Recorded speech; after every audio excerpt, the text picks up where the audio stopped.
Assalamu alaikum everyone. My name is Huzaifah Ahmed and I'm from Rehan Korangi campus. So for this review, I watched a TEDx talk called Learning How to Learn by Barbara Oakley.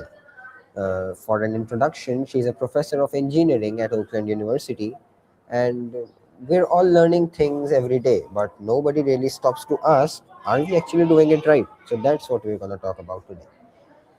The core of a talk is built around one idea. Your brain has two different operating modes, and most people only use one. The first is focus mode. That's when you're sitting down, concentrating, actively thinking about something. And that's what you're trained to do in school. Lock in, pay attention, and get it done.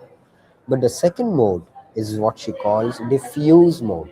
And this one's different. It's the relaxed state when you're walking, showering, just chilling. And according to Oakley, your brain is still processing in the background, still connecting ideas, still solving problems. You're not just aware of it. Her point is that both modes matter. You can't just grind in focus mode and expect to understand everything deeply. Sometimes your brain needs space to actually absorb what you have been fed it, what you have fed it. The second big idea she talks about is active recall. And this one, I think, is the most practical takeaway from the whole talk. She says the most common study habits, I'm talking about rereading notes, highlighting, going over material again and again, they feel productive, but they don't actually build strong memory. What works is closing your notes, looking away, and trying to pull the information back from the memory yourself. That effort of retrieval is what actually strengthens the neural connection. What I found most valuable about this talk is how practical it is. She's not giving vague motivational advice.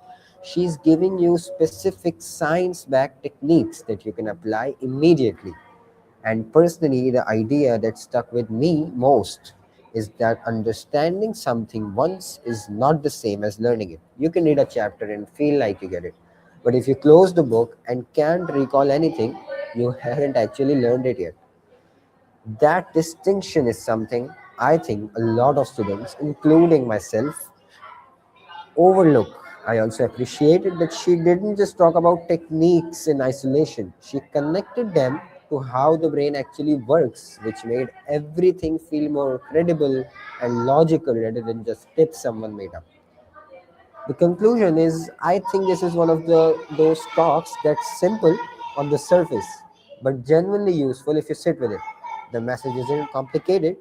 Learn how your brain works, then work with it instead of against it. If I had to memorize it in one line, it would be effort without the right method is just wasted time. So I'd recommend this talk to anyone who feels like they're putting in hours but not seeing results. It's short, it's clear, and it actually makes you reconsider how you approach studying. That's my review of Learning How to Learn by Barbara Oakley. Thank you, everyone.